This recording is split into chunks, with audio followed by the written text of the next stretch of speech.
ಭಗವತರಿಗೆಲ್ಲ ನಮಸ್ಕಾರಗಳು. ಶ್ರೀನಿವಾಸ ಇತಿ ಶ್ರೇಷ್ಠದಯಾ ಪಾತ್ರಂ ಗುಣಾನ್ವಿತಃ ಕೌಶಿಕೋನಂತರಂಗಾರ್ಯಶ್ಚಿನುಂ ವಿಜೇತಾಂ ಭುವಿ ನ್ಯಸ್ತಾತ್ಮೀಯ ಭರಂ ವರಪ್ರದ ಗುರೌ ವೈರಾಗ್ಯ ಭಾಗ್ಯೋ ರಥೋ ವೇದಾಂತಾಮೃತ ಸಾರವಂತಮನಘಾತ್ ಶ್ರೀ ಶ್ರೀನಿವಾಸಾತ್ ಗುರೋಃ ಶ್ರೀಶೈಲಾನ್ವಯ ಕೌಸ್ತುಭಸ್ಥಿತನಯಂ ಶ್ರೇಯೋನಿಧೇ ಶ್ರೀನಿಧೇಃ ವಂದೇ ಸಾಧು ಕಟಾಕ್ಷಕೇಳಿನಿಲಯಂ ಶ್ರೀಕೃಷ್ಣ ಸದ್ದೇಶಿಕಂ ಶ್ರೀವಾಸರಂಗ ಪರಕಾಲ ಮುನಿತ್ರಯಾಪ್ತ ಲಕ್ಷ್ಮಾತ್ಮರಕ್ಷಣೇತಿ ತ್ವಯಗಾಗಮಾಂತಂ ಆಚಾರ್ಯ ಭಕ್ತಿ ಪರಿಪೂತಮನರ್ಘಶೀಲಂ ಗೋಪಾಲ ದೇಶಿಕ ಮುನಿಂ ಗುರುಮಾಶ್ರಯಾಮಃ. ನಾರಾಯಣಾಖ್ಯೇತಿರಾಜ ಪದಾಬ್ಜ ಭೃಂಗ ಶ್ರೀವಾಸ ಯೋಗಿ ಗುರುಣಾರ್ಪಿತ ಭಾರಮೀಶೆ ಭಕ್ತ್ಯಾದಿಪೂರ್ಣ ವರದಾರಿ ಕೃಪಾತ್ತಚಿಹ್ನಂ ಶ್ರೀ ಶ್ರೀನಿವಾಸ ಮುನಿವರ್ಯಮಹಂ ಪ್ರಪದ್ಯೆ. ಶ್ರೀನಾರಾಯಣ ಯೋಗೀಂದ್ರ ವರದಾರಿ ಕೃಪಾಶ್ರಯಂ ರಂಗೇಶ ಪಾದ ವಿನತಂ ಶ್ರೀನಿವಾಸ ಮುನಿಂ ಭಜೆ. ನವ್ಯರಂಗೇತೀಂದ್ರಾಂಘ್ರಿ ಪಂಕಜ ಭ್ರಮರಾಯಿತಂ ನವ್ಯಮಂಗಳಭೂಷಂ ಶ್ರೀವರದಾರಿ ಗುರುಂ ಭಜೆ. ಇಮಾನ್ ವೆಂಕಟನಾಥಾರ್ಯ ಕವಿತಾರ್ಕಿಕ ಕೇಸರಿ ವೇದಾಂತಾಚಾರ್ಯವರ್ಯೋ ಮೇ ಸನ್ನಿಧತ್ತಾಂ ಸದಾ ಹೃದಿ. ಯೋ ನಿತ್ಯಮಚ್ಯುತ ಪದಾಂಬ್ಜ ಯುಗ್ಮರುಕ್ಮಂ ವ್ಯಾಮೋಹತಸ್ತರಿತರಾಣಿ ನಾಯಮೇನೆ. ಅಸ್ಮದ್ಗುರೋರ್ಭಗವತೋऽಸ್ಯ ರೇಕಸಿಂಧೋ ರಾಮಾನುಜಸ್ಯ ಚರಣೌ ಶರಣಂ ಪ್ರಪದ್ಯೆ. ಯಸ್ಯ ಸಾರಸ್ವತ ಸ್ರೋತೋ ಕುಳಾಮೋದವಾಸಿತಂ ಶ್ರುತೀನಾಂ ವಿಶ್ರಮಾಯಾಲಂ ಶಠಾರಿಂ ತಮುಪಾಸ್ಮಹೇ. ವಂದೇ ವೈಕುಂಠಸೇನಾನ್ಯಂ ದೇವಂ ಸೂತ್ರವತಿ ಸಖಂ ಯದ್ವೇತ್ರ ಶಿಖರಸ್ಪಂದೇ ವಿಶ್ವಮೇತದ್ವ್ಯವಸ್ಥಿತಂ. ಸಹ ಧರ್ಮಚರೀಂ ಶೌರೇಃ ಸಂಮಂತ್ರಿತ ಜಗದ್ಧಿತಾಂ ಅನುಗ್ರಹಮಯೀಂ ವಂದೇ ನಿತ್ಯಮಜ್ಞಾತ ನಿಗ್ರಹಾಂ.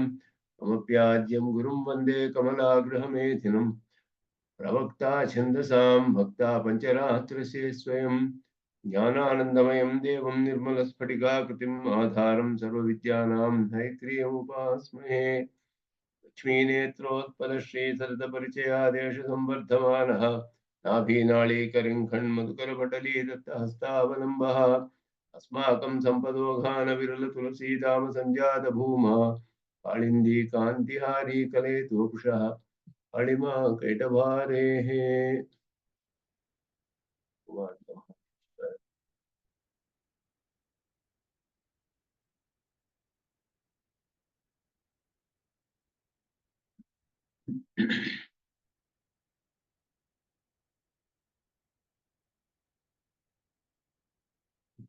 ಕೆಲಾಪುರಲ್ಲಿ ಜಡದ್ರವ್ಯ ಸರವನ್ನ ಮುಗಿಸಿದ್ವಿ ಹೋದ ಕ್ಲಾಸಿನಲ್ಲಿ. ಈಗ ಮುಂದಿನ ಸರ ಜೀವಸರ ಅಂತ ಹೇಳೋದು.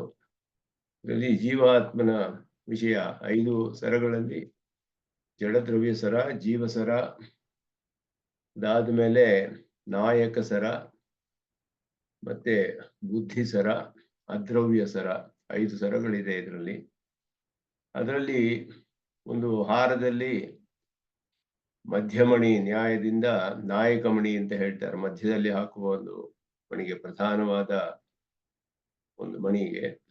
ಹಾಗೆ ಪರಮಾತ್ಮನನ್ನ ನಾಯಕ ಸರ ಅಂತ ಹೇಳಿ ಮಧ್ಯದಲ್ಲಿ ನಿರೂಪಣೆ ಮಾಡಿದ್ದಾರೆ. ಜಡದ್ರವ್ಯವಾದ ಮೇಲೆ ಪ್ರಕೃತಿ ಕಾಲ 2 ಜಡದ್ರವ್ಯಗಳು. ಅದಾದ್ಮೇಲೆ ಅಜಡ ದ್ರವ್ಯದಲ್ಲಿ ಪ್ರತ್ಯಕ್ ಮತ್ತೆ ಪರಾಕ್ ಅಂತ 2 ವಿಭಾಗ. ಪ್ರತ್ಯಕ್ ತತ್ವದಲ್ಲಿ ಜೀವ ಮತ್ತೆ ಈಶ್ವರ. ಆದ್ರಿಂದ ಆ ಕ್ರಮದಲ್ಲಿ ಜೀವನನ್ನ ಇಲ್ಲಿ ಹೇಳಿ ಈಶ್ವರ ಸರವನ್ನ ನಾಯಕ ಸರ ಅಂತ ಹೇಳಿ, ಅದಾದ ಮೇಲೆ ಪರಾಕ್ ತತ್ವದಲ್ಲಿ ಸಂವಿತ್ತು ಧರ್ಮಭೂತ ಜ್ಞಾನ ಮತ್ತೆ ಅದ್ರವ್ಯ ಇದು ಬರುತ್ತೆ. ಅದರಲ್ಲಿ ನಿತ್ಯ ವಿಭೂತಿ ಬರುತ್ತೆ. ಇದರಲ್ಲಿ ಅವರು ನಿತ್ಯ ವಿಭೂತಿಯನ್ನ ಈಶ್ವರ ನಾಯಕ ಸರದಲ್ಲಿಯೇ ಅಂತರ್ಗತ ಮಾಡಿ ಅದ್ರವ್ಯವನ್ನ ಕಡೆಯಲ್ಲಿ ಹೇಳ್ತಾರೆ. ಈ ಕ್ರಮದಲ್ಲಿ ಇಲ್ಲಿ 5 ಸರಗಳು ಇಲ್ಲಿ ಬರುತ್ತೆ. ಅದರಲ್ಲಿ ಎರಡನೆಯದು ಈಗ ನಿರೂಪಣೆ ಮಾಡ್ತಾರೆ. ಜೀವಸರ, ಜೀವ ಆತ್ಮತತ್ವದ ವಿಚಾರವನ್ನ ಇಲ್ಲಿ ವಿಚಾರ ಮಾಡ್ತಾರೆ. ಸ್ವರೂಪ ಸ್ವಭಾವನ್ನೆಲ್ಲ ನಿರೂಪಣೆ ಮಾಡಿ, ಇತರ ಪಕ್ಷಗಳು ಜೀವ ತತ್ವದಲ್ಲಿಯೇ ಅನೇಕ ಪಕ್ಷಗಳಿದೆ, ಅದನ್ನೆಲ್ಲ ಇಲ್ಲಿ ವಿಚಾರ ಮಾಡಿ ಸಿದ್ಧಾಂತವನ್ನು ಸ್ಥಾಪನೆ ಮಾಡ್ತಾರೆ. ಯೋಮೇ ಹಸ್ತಾದಿ ವರ್ಷಮೇತ್ಯವಯವ ನಿವಹಾತ್ ಭಾತಿ ಭಿನ್ನಸ್ಸ ಏಕಃ ಪ್ರತ್ಯೇಕಂ ಚೇತನತ್ವೇ ಬಹುರಿಹ ಕಲಹೋ ವಿತರಾಗೋ ನ ಜಾತಃ. ತತ್ತತ್ ಸಂಘಾತಿರಿಕ್ತೇಪಿ ಅವಯವಿನಿ ಕಥಂ ತೇಷು ಅಸಿದ್ಧಾಮತಿ ಸ್ಯಾತ್ ಸಂಘಾತತ್ವಾದಿರ್ವಾ ಘಟೈವ ತದಚಿತ್ ಸ್ಯಾನ್ಮಮಾತ್ಮೇತ್ಯಗತ್ಯ. ಇದು ಶರೀರಾತ್ಮವಾದ ಖಂಡನೆ ಅಂತ ಹೇಳ್ಬಿಟ್ಟು, ಶರೀರವೇ ಆತ್ಮ ಅಂತ ಹೇಳುವಂತಹ ವಾದದ ಖಂಡನೆ ಮೊದಲು ತಗೊಳ್ತಾರೆ. ಆಳವಂದಾರ್ ಹೇಳುವಾಗ ದೇಹೇಂದ್ರಿಯ ಮನಪ್ರಾಣದೀಪ್ಯೋ ಅನ್ಯಃ ಅನನ್ಯ ಸಾಧನ ನಿತ್ಯೋ ವ್ಯಾಪಿ ಪ್ರತಿಕ್ಷೇತ್ರ ಆತ್ಮಾಭಿನ್ನ ಸ್ವತಃ ಸುಖಿ ಅಂತ ಜೀವಾತ್ಮನ ಲಕ್ಷಣವನ್ನ ಆಳವಂದಾರು ಸ್ಥಾಪಿಸಿದ್ರು. ಆತ್ಮಸಿದ್ಧಿ ಎನ್ನುವ ಗ್ರಂಥದಲ್ಲಿ ಸಿದ್ಧಿತ್ರಯ ಅಂತ 3 ಗ್ರಂಥಗಳನ್ನ ಆಳವಂದಾರ ಅನುಗ್ರಹಿಸುವುದರಲ್ಲಿ ಆತ್ಮಸಿದ್ಧಿ, ಈಶ್ವರ ಸಿದ್ಧಿ ಮತ್ತೆ ಸಂವಿತ್ ಸಿದ್ಧಿ ಅಂತ 3. ಸಂವಿತ್ ಸಿದ್ಧಿ ಅಂದ್ರೆ ಧರ್ಮಭೂತ ಜ್ಞಾನವನ್ನು ನಿರೂಪಣೆ ಮಾಡುವಂತಹದ್ದು. ಆತ್ಮಸಿದ್ಧಿ ಜೀವಾತ್ಮ ತತ್ವ, ಈಶ್ವರ ಸಿದ್ಧಿ ಪರಮಾತ್ಮ ತತ್ವವನ್ನ. ಅದು ಸಿದ್ಧಿತ್ರಯಗಳು ಅಂತ ಪ್ರಸಿದ್ಧವಾಗಿದೆ ಆಳವಂದಾರದು. ಆ ಸಿದ್ಧಿತ್ರಯವನ್ನ ಇಟ್ಟುಕೊಂಡೇ ಭಾಷ್ಯಕಾರರು ಶ್ರೀಭಾಷ್ಯಾದಿ ಗ್ರಂಥಗಳನ್ನೆಲ್ಲ ಬರೆದಿರೋದು. ಅದಕ್ಕೆ ಅನುಗುಣವಾಗಿ ಸ್ವಾಮಿ ದೇಶಿಕನ್ ತಮ್ಮ ಗ್ರಂಥಗಳಲ್ಲಿ ತತ್ವ ನಿರೂಪಣೆಯನ್ನ ಮಾಡ್ತಾರೆ. ಇದಕ್ಕೆ ಜೀವಾತ್ಮನ ಲಕ್ಷಣ ಸ್ಪಷ್ಟವಾಗಿ ಆಳವಂದಾರ್ ಹೇಳಿದಾಗ ದೇಹೇಂದ್ರಿಯ ಮನಪ್ರಾಣಧೀಭ್ಯ ಅನ್ಯಃ ಅಂತ ಹೇಳಿದ್ರು. ದೇಹ ಅದಕ್ಕಿಂತ ಬೇರೆ, ಇಂದ್ರಿಯಕ್ಕಿಂತ ಬೇರೆ, ಮನಸ್ಸಿಗಿಂತ ಬೇರೆ, ಪ್ರಾಣಕ್ಕಿಂತ ಬೇರೆ, ಬುದ್ಧಿಗಿಂತಲೂ ಬೇರೆ ಅಂತ ಹೇಳಿ ದೇಹ ಇಂದ್ರಿಯ ಮನಃ ಪ್ರಾಣ ದೀಪ್ಯ ಅನ್ಯಃ. ಅವನು ಅನನ್ಯ ಸಾಧನ ಅಂದ್ರು. ಪ್ರತ್ಯಕ್ ತತ್ವವಾದ್ದರಿಂದ ತನ್ನನ್ನು ತಾನೇ ತಿಳಿತಾನೆ. ತನ್ನನ್ನು ತಿಳಿಯೋದಕ್ಕೆ ಇನ್ನೊಂದು ಸಾಧನ ಬೇಡ ಅವನಿಗೆ. ಅಹಂ ಅಂತ ಸ್ವತಃ ತಿಳಿಯುವಂತವನು. ಮತ್ತೆ ನಿತ್ಯನಾದವನು, ವ್ಯಾಪಿ, ತನ್ನ ಧರ್ಮಭೂತ ಜ್ಞಾನದಿಂದ ದೇಹವನ್ನೆಲ್ಲ ವ್ಯಾಪಿಸ್ತಾನೆ ಜೀವಾತ್ಮ.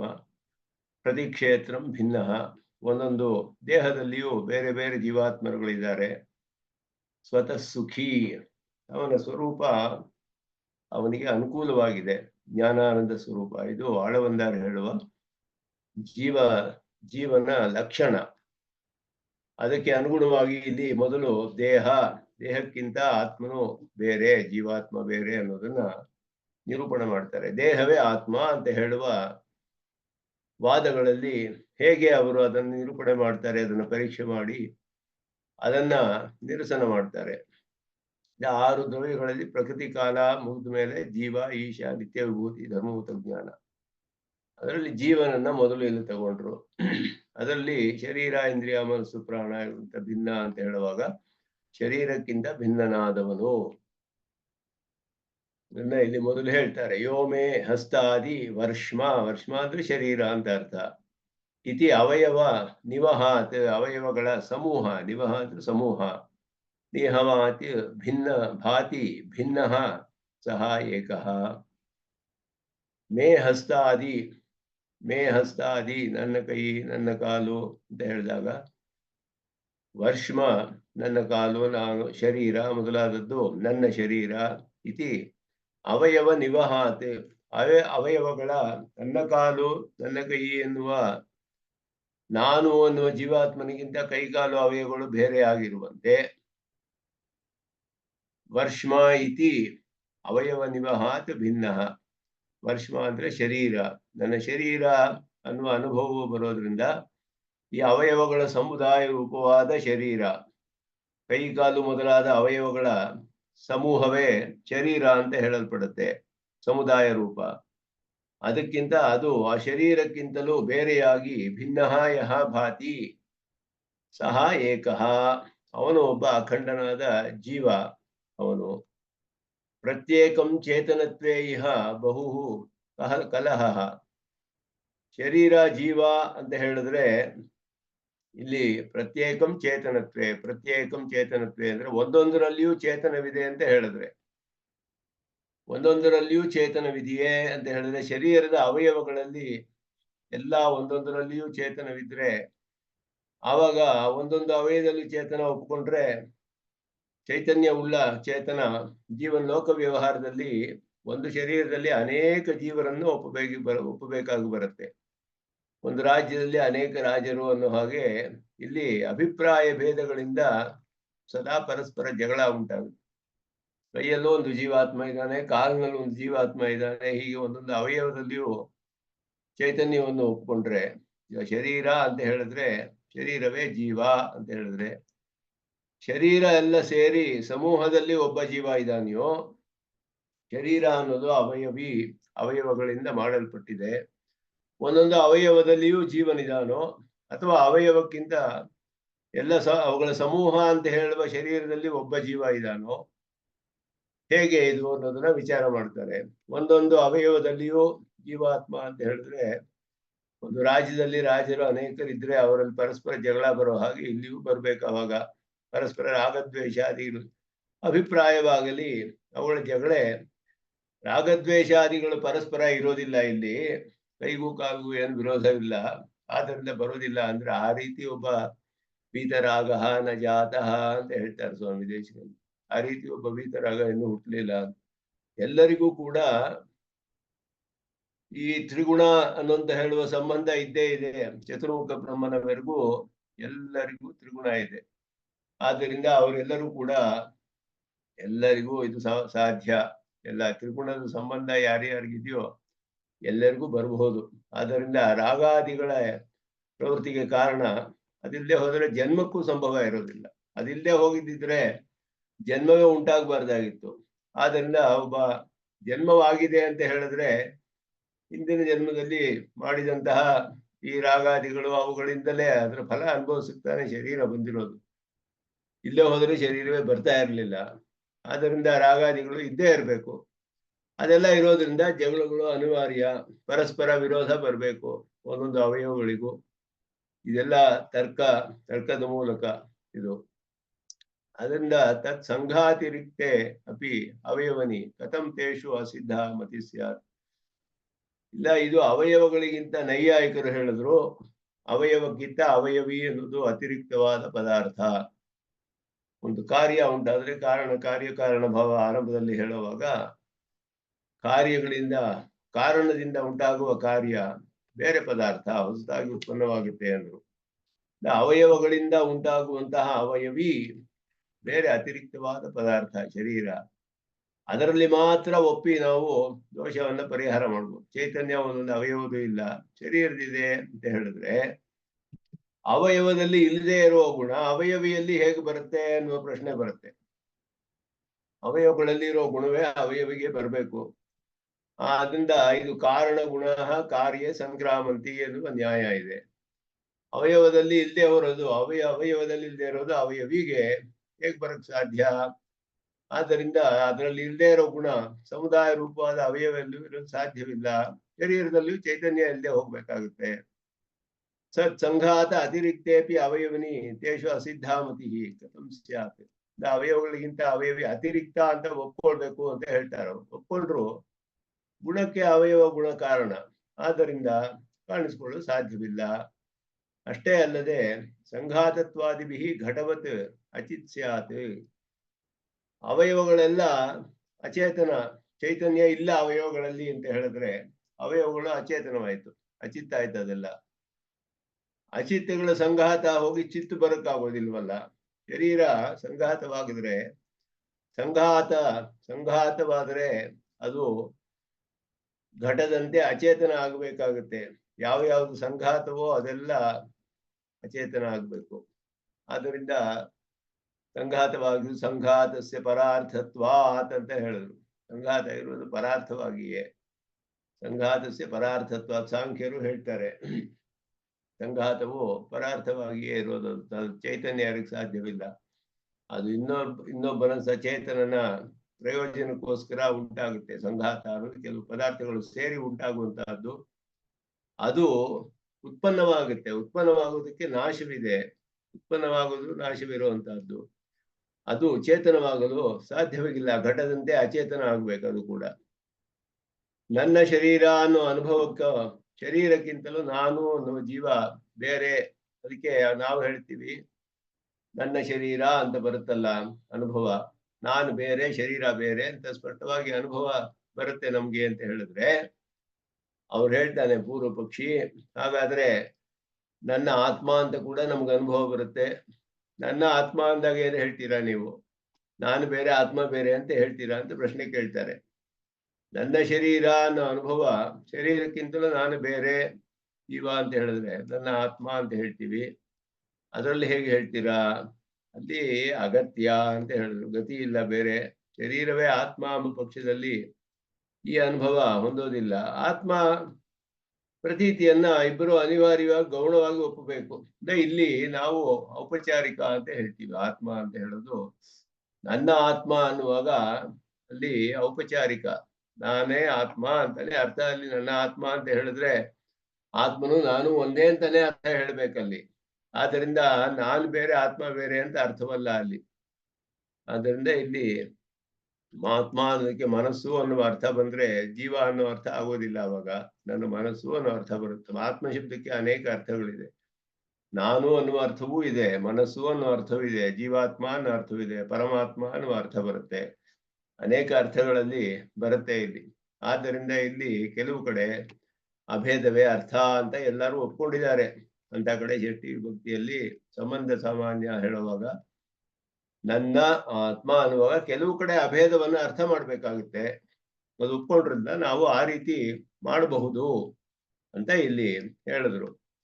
ರಾಹು ಶಿರಹ ಅನ್ನೋ ಹಾಗೆ, ರಾಹು ಶಿರಹ ಅಂತ ಹೇಳಿದ್ರೆ ರಾಹು ಶಿರವೇ, ಅವನಿಗೆ ಇನ್ನೇನು ಇಲ್ಲ ಅಂತ ಹೇಳಿ ಶಿರಸ್ಸೇ ಇಲ್ಲದವನು. ಆದ್ದರಿಂದ ದೇಹವೇ ಶಿರಸ್ಸು ಅವನಿಗೆ. ರಾಹೋ ಶಿರಹ ಅಂದ್ರೆ ರಾಹು ಶಿರವೇ ಅಷ್ಟೇ, ಅವನಿಗೆ ಇನ್ನೇನು ಇಲ್ಲ ಅಂತ ಅರ್ಥ. ಅಭೇದವನ್ನೇ ಹೇಳಬೇಕು ಅಲ್ಲಿ. ಆದ್ದರಿಂದ ಜೀವ ಶರೀರಕ್ಕಿಂತ ಭಿನ್ನನಾದವನು ಅನ್ನೋದನ್ನ ಹೇಳ್ತಾರೆ.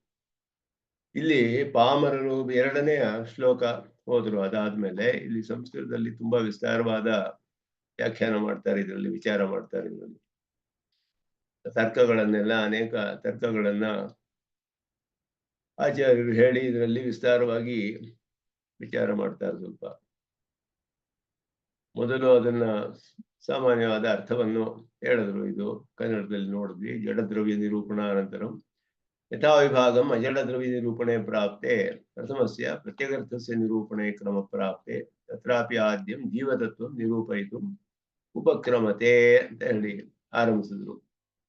ವರ್ಷ್ಮ ಅಂದ್ರೆ ಶರೀರಂ ಸ್ಪಷ್ಟವಾಗಿ ತಿಳಿಯುತ್ತೆ ಇಲ್ಲಿ. ಅವಯವ ನಿವಹಾತ್ ಹಸ್ತಾದಿ ಅವಯವ ಸಮುದಾಯಾತ್ ಭಿನ್ನ ಯಹ ಭಾತಿ.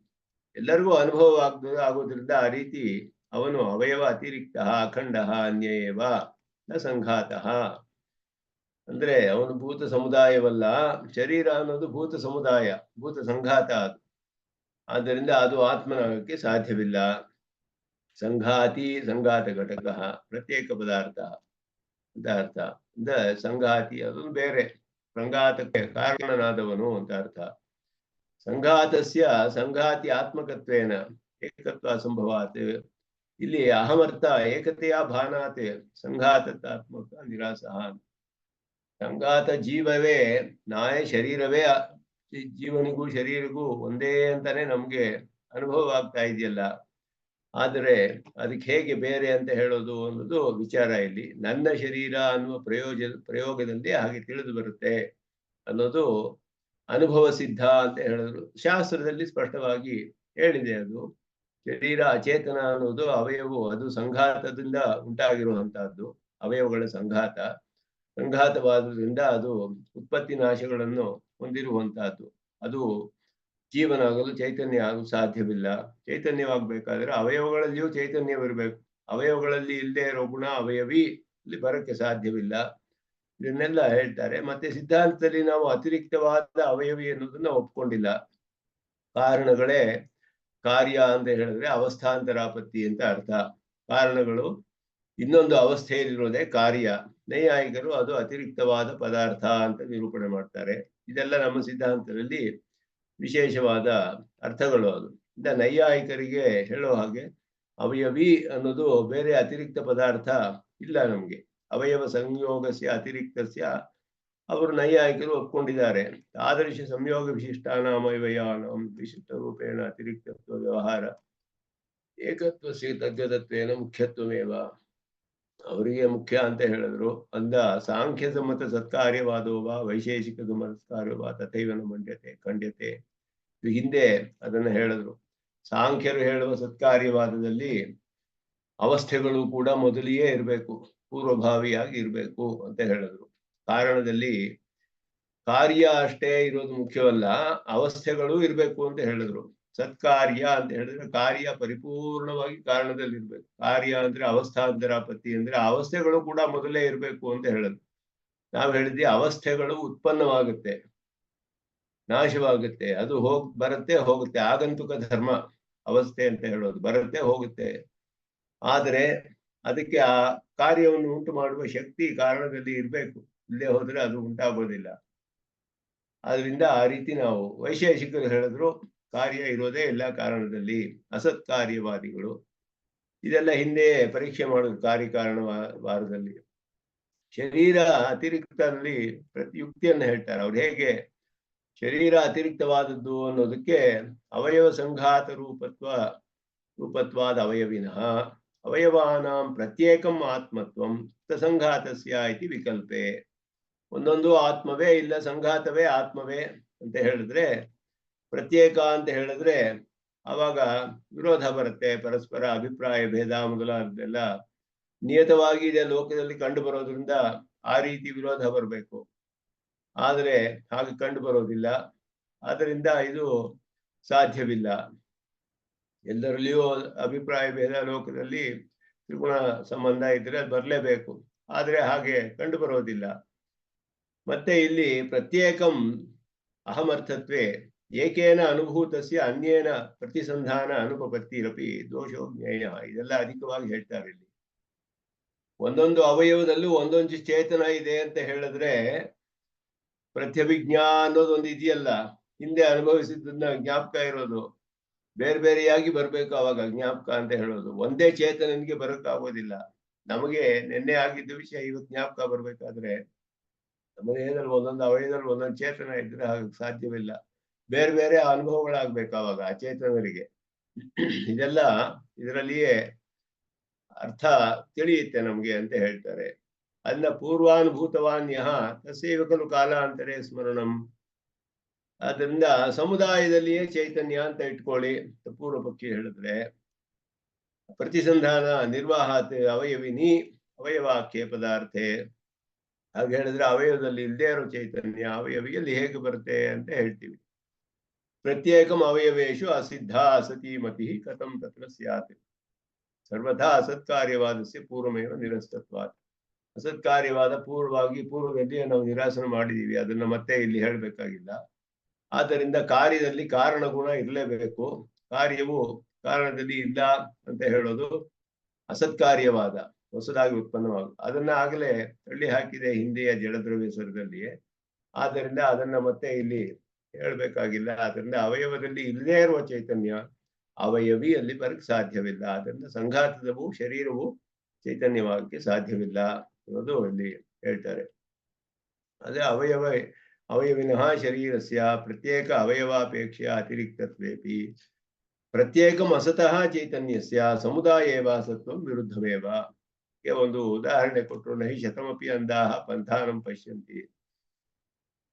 100 ಜನ ಅಂಧರನ್ನು ಸೇರಿಸಿದ್ರು ಒಂದು ದಾರಿ ನೋಡೋದಕ್ಕಾಗೋದಿಲ್ಲ ಅವರಿಗೆ. ಅಂತಂದ ಚೈತನ್ಯವಿಲ್ಲದೆ ಇರುವ ಎಷ್ಟು ಅವಯವಗಳು ಸೇರಿಸಿದ್ರು ಒಂದು ಚೈತನ್ಯವಿರುವ ಅವಯವಿ ಉಂಟಾಗಕ್ಕಾಗೋದಿಲ್ಲ ಅಂತ ಅರ್ಥ. ಅದಕ್ಕೊಂದು ಉದಾಹರಣೆ ಕೊಟ್ರು. 100 ಜನ ಅಂಧರಿದ್ರು ಕೂಡ ದಾರಿಯನ್ನು ನೋಡಕ್ಕಾಗೋದಿಲ್ಲ, ಎಲ್ಲರೂ ಅಂಧರೇ. ಆದ್ರಿಂದ ಅದ್ರ ಕಾರ್ಯ ಏನು ಅಂದ್ರೆ ಕಾಣದೇ ಇರೋದು ಅಷ್ಟೇ, ಅದಕ್ಕಿಂತ ಬೇರೆ ಆಗಕ್ಕೆ ಸಾಧ್ಯವಿಲ್ಲ ಅನ್ನೋದು. ಮತ್ತೆ ಉಪಚಯ ಅಪಚಯಾದಿಭಿ ಶರೀರಸ್ಯ ಪ್ರತಿಕ್ಷಣ ಭಿನ್ನತ್ವಾತ್ ಬಾಲ್ಯೇ ವಿಲೋಕಿತಸ್ಯ ಯೌವನಾದಿಷು ಸ್ಮರಣ ಅನುಪಪತ್ತಿರಪಿ ದೂಷಣಂ ಜ್ಞೇಯಂ. ಇದೆಲ್ಲ ಇದರಲ್ಲಿ ಅರ್ಥ ಸಿದ್ಧ. ಉಪಚಯ ಅಪಚಯಗಳೆಲ್ಲ ಆಗುತ್ತೆ ಶರೀರಕ್ಕೆ, ಪ್ರತಿಕ್ಷಣ ಬೇರೆ ಬೇರೆಯಾಗಿ ವೃದ್ಧಿ ಆಗುತ್ತೆ, ಕ್ಷಯವಾಗುತ್ತೆ, ಎಲ್ಲ ಆಗ್ತಾ ಇದೆ ಶರೀರದಲ್ಲಿ. ಆದ್ದರಿಂದ ಬಾಲ್ಯದಲ್ಲಿ ತಿಳಿದಂತಹ ಅದು ಯೌವನದಲ್ಲಿ ಸ್ಮರಣೆ ಹೇಗೆ ಬರುತ್ತೆ ಅದರಿಂದ ಅಂತ ಈ ಶರೀರದಲ್ಲಿ ಬೆಳೆಯೋದು ಕ್ಷೀಣವಾಗೋದು ಇದೆಲ್ಲ ಆಗ್ತಾ ಇರೋದ್ರಿಂದ ಈ ಅನುಭವಗಳು ಕೂಡ ಹಾಗೆ ಬರಕ್ ಸಾಧ್ಯವಿಲ್ಲ. ಬಾಲ್ಯದಲ್ಲಿ ಆದ ಅನುಭವಗಳು ಯೌವನದಲ್ಲಿ ನಮ್ಗೆ ಬರುವಂತಹದ್ದು ಇದೆಲ್ಲ ಸಾಧ್ಯವಾಗುವುದಿಲ್ಲ. ಇದೆಲ್ಲ ಕಾರಣಗಳನ್ನ ಇಲ್ಲಿ ಹೇಳ್ತಾರೆ. ಸ್ವಲ್ಪ ಇದೆಲ್ಲ ಅರ್ಥಸಿದ್ಧ ಇದರಲ್ಲಿಯೇ ಹೇಳುದು. ಇದು ಅವರು ಸಾಧಿಸುವಂತಹ ಪ್ರಮಾಣ. ಚೈತನ್ಯ ಅತಿರಿಕ್ತವಾದ ಅವಯವಿ, ಆದ್ದರಿಂದ ಅದರಲ್ಲಿ ಚೈತನ್ಯ ಇರಬಹುದು ಅಂತ ಹೇಳಿದ್ರೆ ಇಲ್ಲಿ ಬಾಧಕವನ್ನ ಹೇಳ್ತಾರೆ. ಈಗ ನೀವು ಹೇಳೋದು ಹೇಗೆ ಸಾಧ್ಯ ಅಂತ ನಮಗೆ ಅವರು ಬಾಧೆಯನ್ನು ಹೇಳೋದು. ಆತ್ಮ ಮಮ ಆತ್ಮ ಅಂತ ಹೇಳ್ತೀವಲ್ಲ, ಮಮ ಶರೀರಂ ಅಂತ ಹೇಳೋ ಹಾಗೆ ಅದಕ್ಕೇನ್ ಅರ್ಥ ಹೇಳ್ತೀರಾ ಅಂದ್ರೆ ಅದು ಔಪಚಾರಿಕವಾದ ಅರ್ಥದಲ್ಲಿ ಅಭೇದದಲ್ಲಿ ಹೇಳ್ಬೇಕು, ಅಭೇದೋಪಚಾರ ಅಂತ ಹೇಳ್ಬೇಕು. ಅದಕ್ಕೆ ಸಂಘಾತತ್ವಾದಿಭಿ ಹೇತುಭಿ ಶರೀರಂ ಚೈತನ್ಯ ಶೂನ್ಯಂ ಘಟ ಇವ ಸ್ಯಾತ್ ಅಂತ ಚೈತನ್ಯ ಶೂನ್ಯವಾಗಿ ಅವಯವಗಳ ಚೈತನ್ಯ ಇಲ್ಲದೆ ಹೋದ್ರೆ ಅವಯವಿಯು ಘಟದಂತೆ ಸಂಘಾತವಾದ್ದರಿಂದ ಅದು ಕೂಡ ಚೈತನ್ಯ ಶೂನ್ಯವೇ ಆಗ್ಬೇಕು.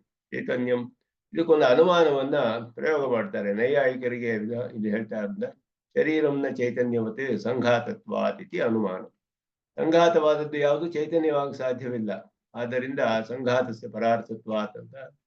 ಆದ್ದರಿಂದ ಭೂತಾನಾಂ ಜಡತ್ವಸ್ಯ ಸರ್ವಸಮತತ್ವಾತ್, ಪಂಚಭೂತಗಳೆಲ್ಲ ಜಡ ಎಲ್ಲರೂ ಒಪ್ಕೊಂಡಿರೋದ್ರಿಂದ ಭೂತ ಸಂಘಾತ ರೂಪಂ ಶರೀರಮಪಿ ಜಡಮೇವ, ಸಂಘಾತವಾದ ಶರೀರವು ಜಡವೇ ಆಗಬೇಕು.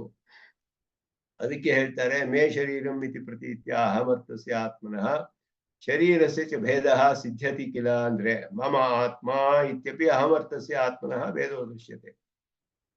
ಅಂದ್ರೆ ಮಮ ಶರೀರಂ ಅನ್ನೋ ಹಾಗೆ ಮಮ ಆತ್ಮ ಅಂತನೂ ಅನುಭವ ಇದೆಯಲ್ಲ ಅಂತ ಹೇಳಿದ್ರೆ ಅದು ಔಪಚಾರಿಕ.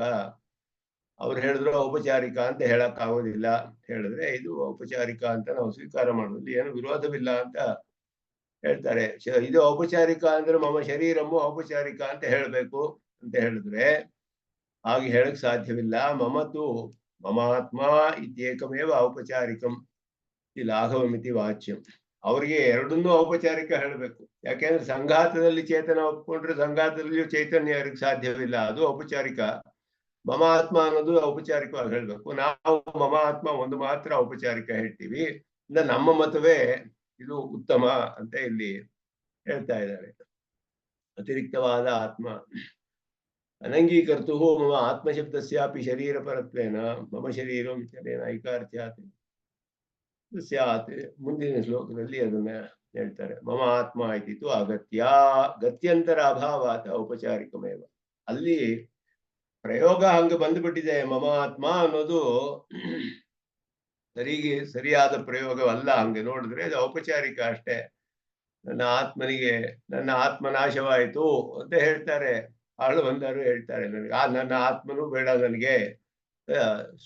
ಇದರಲ್ಲಿ ಹೇಳ್ತಾರೆ ಸ್ತೋತ್ರರತ್ನದಲ್ಲಿ ಒಂದು ಶ್ಲೋಕ, ಅದರಲ್ಲಿ ಹೇಳ್ತಾರೆ ನ ದೇಹಂ ನ ಪ್ರಾಣಾನ್ ನ ಸುಖಂ ಅಶೇಷ ಅಭಿಲಷಿತಂ ನ ಚ ಅನ್ಯತ್ ತವ ಶೇಷತ್ವ ನ ಚ ಆತ್ಮ ಅನ್ಯತ್ ತವ ಶೇಷತ್ವ ವಿಭವಾತ್ ಬಹಿರ್ಭೂತಂ ನಾಥ ಕ್ಷಣಮಪಿ ಸಹೇ ಯಾತು ಶತದಾ ವಿನಾಶಂ ತತ್ಸತ್ಯಂ ಮಧುಮತನ ಹೇಳಿ ವಿಜ್ಞಾಪನಮಿದಂ ಅಂದ್ರು. ಅವ್ರು ಹೇಳುವಾಗ ನ ದೇಹಾನ್ ನ ದೇಹಂ ನ ಪ್ರಾಣಾನ್ ನ ಚ ಸುಖಂ ಅಶೇಷಾಭಿಲಷಿತಂ ನ ಚ ಆತ್ಮ.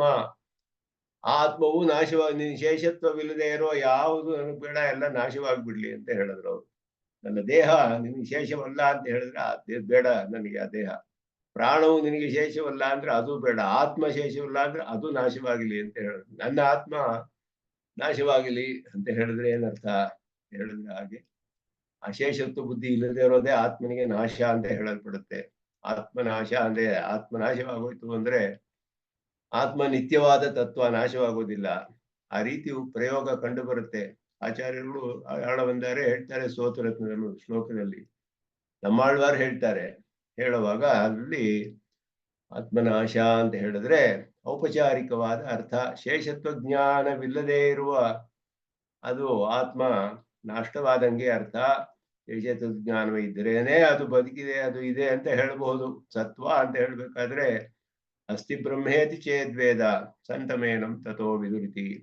ಅಸದ್ ಬ್ರಹ್ಮೇತಿ, ಬ್ರಹ್ಮ ಇಲ್ಲ ಅಂತ ಹೇಳಿದ್ರೆ ಅಸದೇವ, ಅವನ ಅಸತ್ತಂತೆ ಆಗ್ಬಿಡ್ತಾನವನು. ಬ್ರಹ್ಮ ಸತಿ ಇತಿ ನ ಚೇದ್ವೇದ, ಅಸತ್ ಆಗ್ಬಿಡ ಅಸನ್ನೇವ ಸಭವತಿ ಅಸದ್ ಬ್ರಹ್ಮೇತಿ ವೇದ ಚೇತೆ ಅಂತ ಶ್ರುತಿ ಹೇಳುತ್ತೆ. ಆ ಅರ್ಥದಲ್ಲಿ ಹೇಳ್ತೀವಿ. ಅದು ಇದೇ ಔಪಚಾರಿಕವಾದ ಪ್ರಯೋಗ. ಹಾಗೆ ಬರುತ್ತೆ ಅನೇಕ ಕಡೆ ಔಪಚಾರಿಕವಾದ ಪ್ರಯೋಗ. ಆ ರೀತಿ ಅರ್ಥ ಮಾಡ್ಕೊಳ್ಬೇಕು ಮಮ ಆತ್ಮ ಅನ್ನೋದಕ್ಕೆ ಅಂತ ಇಲ್ಲಿ ಉತ್ತರವನ್ನು ಕೊಡ್ತಾರೆ ಸ್ವಾಮಿ ದೇಶಿಕನು. ಅದಕ್ಕೆ ಮೇಲೆ ಇಲ್ಲಿ ವಿಚಾರ ಮಾಡ್ತಾರೆ ಕೆಲವು ಅಧಿಕವಾದ ವಿಚಾರಗಳನ್ನ ಇಲ್ಲಿ ಸಂಸ್ಕೃತದಲ್ಲಿ ಪ್ರತ್ಯಗರ್ಥಯೋಃ ಜೀವಾಪೇಕ್ಷೆಯ ಈಶ್ವರಸ್ಯೇವ ಪ್ರಾಧಾನ್ಯ ತದೇವ ಪ್ರಥಮ ನಿರೂಪಣೀಯಂ. ಎರಡು ಪ್ರತ್ಯಕ್ ಪದಾರ್ಥಗಳು ಹೇಳಿದ್ರು, ತನ್ನನ್ನು ತಾನು ತಿಳಿಯುವ ಪದಾರ್ಥಗಳು ಎರಡು ಅಂತ ಹೇಳಿ ದ್ರವ್ಯದ ವಿಭಾಗದಲ್ಲಿ ಜೀವ ಈಶ್ವರ. ಪ್ರತ್ಯೇಕ ಪದಾರ್ಥದಲ್ಲಿ ಈಶ್ವರನೇ ಪ್ರಧಾನವಲ್ಲ, ಅವನನ್ನು ಮೊದಲು ಯಾಕೆ ಹೇಳಿದೆ, ಜೀವನನ್ನೇ ಯಾಕೆ ಹೇಳಿದ್ರು ಅಂತ ಹೇಳಿದ್ರೆ, ಮೊದಲು ಈಶ್ವರ ಸರ ಬರ್ಬೇಕಾಗಿತ್ತು. ಅಂದ್ರೆ ಜಡದ್ರವ್ಯಕ್ಕಿಂತಲೂ ಮೊದಲೇ ಈಶ್ವರನೇ ಹೇಳ್ಬೇಕಾಗಿತ್ತು. ಅವಾಗ ಹಾಗೂ ಹೇಳಲಿಲ್ಲ. ಪ್ರಸಿದ್ಧತಿಶಯಾತೆ ಪ್ರಾಥಮ್ಯಂ ಜೀವಸ್ಯಾಪಿ ಅಹಂ ಇತಿ ಆಪಾಮರಂ ಪ್ರಸಿದ್ಧಿ ಅತಿಶಯಾತೆ ಬುದ್ಧ್ಯಾರೋಹ ಸೌಲಭ್ಯಾಭಿಪ್ರಾಯೇಣ ವಿಭಾಗ ಸಮಯೇ ತಸ್ಯ ಪ್ರಥಮ ನಿರ್ದೇಶಾಚ ತಸ್ಯೈವ ಪ್ರಥಮ ಚಿಂತಾ ಯುಕ್ತ. ಇದು ಸಮರ್ಥನೆ ಮಾಡ್ತಾರೆ. ಹೇಗೆ ಜೀವಸರವನ್ನ ಪರಮಾತ್ಮ ನಿರೂಪಣೆಗಿಂತ ಮೊದಲು ಜೀವಾತ್ಮನ ಯಾಕೆ ನಿರೂಪಣೆ ಮಾಡಿದ್ರು ಅಂದ್ರೆ ಆ ರೀತಿ ಹೇಳ್ತಾರೆ. ರತ್ನ ದರ್ಶನ ಇದು ಒಂದು ಚೆನ್ನಾಗಿ ಹೇಳ ಸ್ವಾರಸ್ಯವಾಗಿ, ರತ್ನ ದರ್ಶನಂ ಪ್ರತಿ ರತ್ನ ಪೇಟಿಕಾ ದರ್ಶನವತ್ ಪರಮಾತ್ಮ ದರ್ಶನಂ ಪ್ರತಿ ತರೀರಭೂತ ಜೀವಾತ್ಮ ದರ್ಶನಸ್ಯ ಅವಶ್ಯಕತ್ವಾತ್ ಪ್ರಥಮ ಜೀವ ನಿರೂಪ. ಮುಖ್ಯವಾದ ಸಿದ್ಧಾಂತ ಇದು. ನಮ್ಮ ಸಿದ್ಧಾಂತದಲ್ಲಿ ಪ್ರಥಮ ಪರಮಾತ್ಮನ ತಿಳ್ಕೊಳಕ್ ಮೊದಲು ಜೀವಾತ್ಮನ ತಿಳ್ಕೊಳ್ಬೇಕು. ಜೀವಾತ್ಮ ಸಾಕ್ಷಾತ್ಕಾರವಾದ್ಮೇಲೆ ಪರಮಾತ್ಮ ಸಾಕ್ಷಾತ್ಕಾರ. ಕರ್ಮಯೋಗ ಜ್ಞಾನಯೋಗಗಳಲ್ಲಿ ಜೀವಾತ್ಮ ಸಾಕ್ಷಾತ್ಕಾರವಾದ್ಮೇಲೆ ಪರಮಾತ್ಮನ ಸಾಕ್ಷಾತ್ಕಾರ. ಭಕ್ತಿಯೋಗದಲ್ಲಿ ಎಲ್ಲರಿಗೆ ಶೇಷತ್ವ ಜ್ಞಾನ ಬರುತ್ತೆ, ಅದುವೇ ಜೀವಾತ್ಮನ ಜ್ಞಾನ ಅಂತ ಹೇಳೋದು. ಅದಾದ್ಮೇಲೆ ಪರಮಾತ್ಮನಲ್ಲಿ ಪ್ರಪತ್ತಿ ಮಾಡಬಹುದು. ನಾನು ಯಾರು ಅಂತಾನೆ ತಿಳಿದೇ ಹೋದ್ರೆ, ನಮಗೂ ಪರಮಾತ್ಮನಿಗೂ ಸಂಬಂಧ ತಿಳಿದೇ ಹೋದ್ರೆ ಮಾಡಕ್ಕಾಗೋದಿಲ್ಲ. ಮೊದಲು ಅದರಿಂದ ಒಂದು ರತ್ನದ ಡಬ್ಬಿಯಲ್ಲಿ ಒಂದು ರತ್ನವಿದೆ ಒಳಗಡೆ.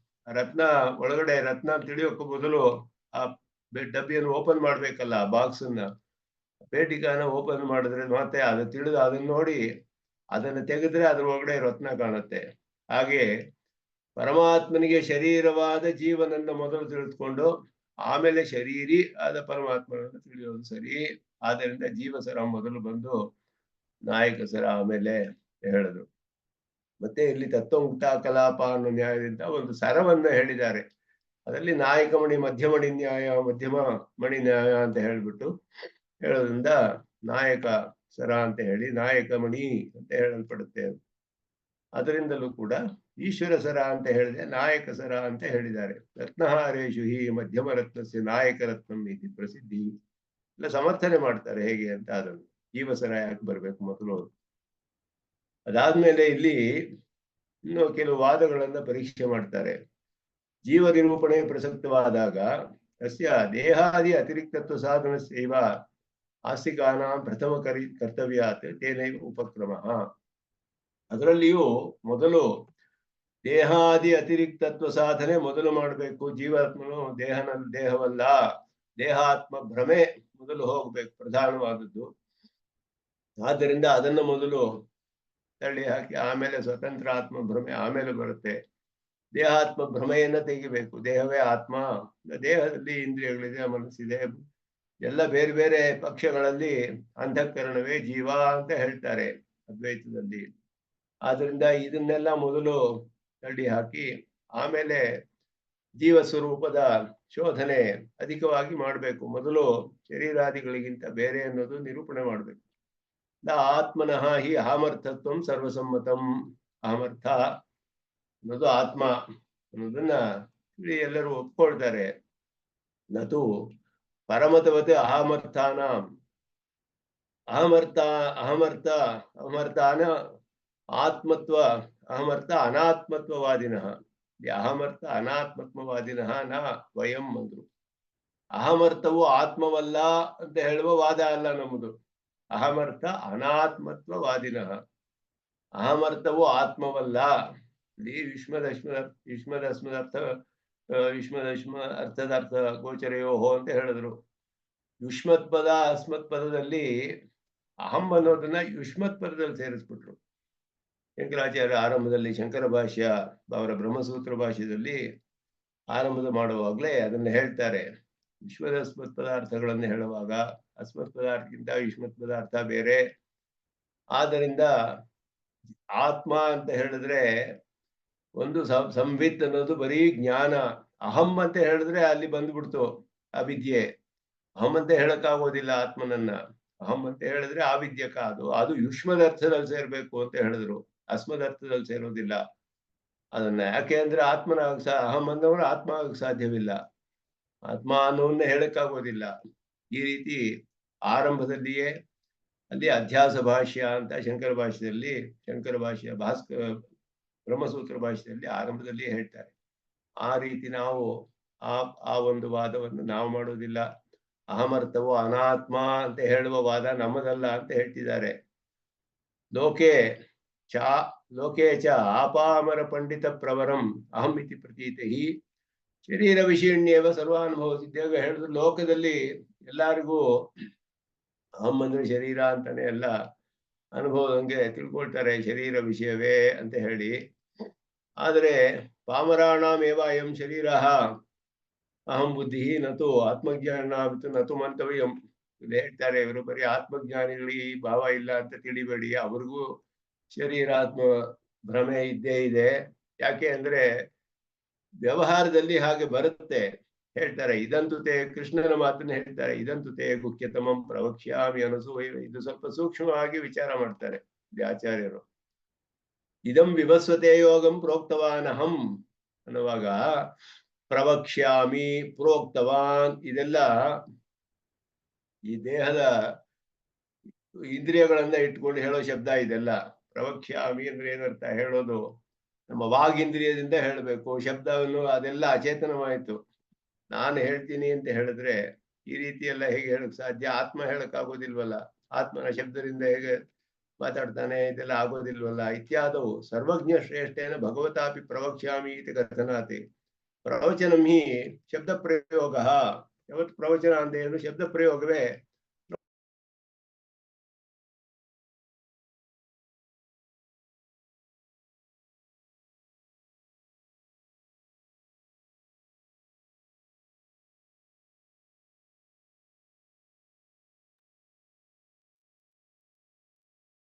ಆದ್ದರಿಂದ ಇಲ್ಲಿ ಪ್ರವಕ್ಷ್ಯಾಮಿ ಅಂತ ಹೇಳಿರೋದು ಪ್ರವಚನ ಮೊದಲಾದ ಶಬ್ದ ಪ್ರಯೋಗವಿದೆಯಲ್ಲ, ಅದು ಕಂಠತಾಲು ಆದಿ ಅಭಿಘಾತಜನ್ಯ ಪ್ರಸಿದ್ಧ.